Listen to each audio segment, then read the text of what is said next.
What are the implications for our life in investing in all this? The lifespan of an average S&P company is decreasing. 20% of the stocks in the S&P 500 will not be there in 2 or 3 years. That means 20% of your portfolio, if you're an index investor, is a dog. You're investing in dogs. They're drags on your portfolio. And more of those companies are going to become drags on your portfolio because the lifespan of an S&P 500 company is going to go to 10 years within another 10 to 15 years. Yeah. So that means that now 25, 30, 40% of your portfolio is dragging your economy down, your portfolio down. Well, let's just invest in small caps. Well, that doesn't work, as it turns out, very much easier. You've now got to be focused and targeted and active. And index investors, passive investors, have seen their period, their time come and go. In the age of transformation, you're going to have to be active. You're going to have to be far more diversified. And that's not diversification by stocks. That's diversification by strategies. You've got to have different ways to go at pulling some of the income and the growth that's in the world into your portfolio. This is an index. You can actually buy this, this index. It's called ROBO, R-O-B-O. It's just an ETF of robotic and automation stocks. You look at that chart and go, wow, I want that. Well, maybe, because it's beta on steroids. If the market goes up 100%, it'll go up 200. If the market goes down 30%, it'll go down 60. It is volatile. But it's been where the growth has been for the last 15 years. Because, and in my book that I'm going to be doing, I'm going to take every sector that we've looked at, plus some others, and we're going to create a sub-index for every one of these sectors looking just like that. And we're going to find out these transformation stocks have already begun to be the change. And in a world where fixed income is being manipulated by central banks to where you can't get jack for your bonds, you can't use normal, just regular bonds like we used to use to balance our portfolios. They're now drags, they're anchors on your portfolios. So you've got to find fixed income substitutes. You've got to move out your process. That's why real estate, other forms of credit, I love private credit. I was writing about private credit 7, 8 years ago. Private credit will be dominant within another 10 or 15 years. It'll dominate. It won't be the banks because the governments are regulating the banks to death. They're making it almost impossible for small banks to compete. And small businesses are going to have to go to private credit. And by the way, the private credit prices will go down because they'll have to start competing with each other because that's where all the money's going to flow. It'll become competitive.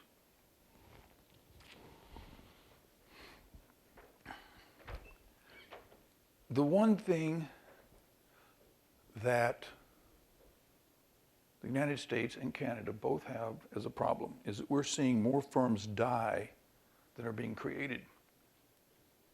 China's saying we have to create 10 million entrepreneurs. It's not 1,000 flowers blooming, 1 million flowers blooming anymore. They need 10 million entrepreneurs because that's the way they're going to create jobs. Because they're not going to do it with steel mills anymore. They're not going to do building apartments. They're not going to do it building roads. They've got to create services and businesses. And some will be restaurants, some will be barbershops. We all need a hairdresser. As long as you're still getting hair. But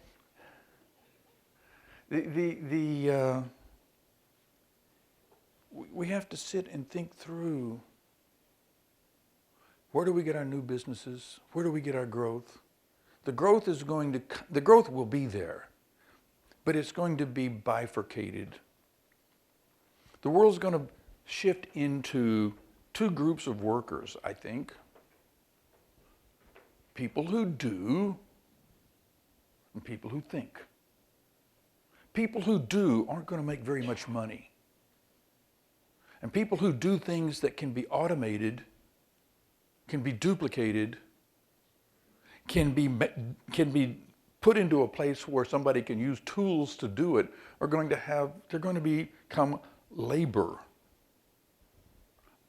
And more things that we thought of as skilled are going to become labor. And people who think are going to become more important.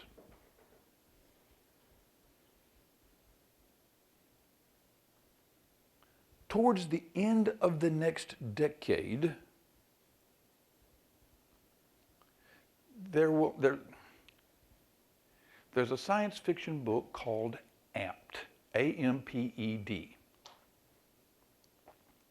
And it's about what happens. It's a great science fiction plot, and he's got to put, all, the death and the threats and the mystery in it. But it's really about what happens when we start using technology to augment kids with autism, kids that have trouble with other problems. And it turns out they become better than us because now they have access to technology. Did you know, this summer I spent an hour every day in New York for 28 days sitting with something that looked like a girl's headband with chips on it, controlling a computer, teaching me to focus and concentrate. It was reading my brainwaves. Now, lots of people can do this. This has a particular way to do it and for purposes, but lots of people are reading brainwaves today. There's a company that can put an implant off your retina. And if you're blind, they can attach a little camera to your glasses and they can feed data directly into your brain and you can see. Now it's a 300 by 300 matrix. It'll eventually be 100 dots per of those 300s, and it'll be a sharp, fine image. That's in a few years. We are downloading digital data into the brain. It happens to be imagery. It could be stock reports. It's just digital data. And we can make it talk back. We already know we can do that. By the middle to the end of the next decade, some of us will be wired into the internet, literally with implants, sitting and thinking. I don't know how they'll focus it, but I'll be thinking about what I need to do and sending those emails without having to type it or write it. Oh yeah, I'm doing it. I hit that bit quick. I'm busy. I need some help. So that's why I'm not worried about artificial intelligence and taking over the world. Because it'll be the augmented intelligence of humans that'll be there first. And I know some humans are bad, so I'm not worried about, first time some poor little artificial intelligence wakes up and becomes self-aware, he's going to find himself in a world full of augmented humans who will eat his lunch. Poor little kid. We'll probably have to protect him and put him in an environment where he can grow and learn, just like we do any new kid. I'm not worried about, Arnold Schwarzenegger coming back.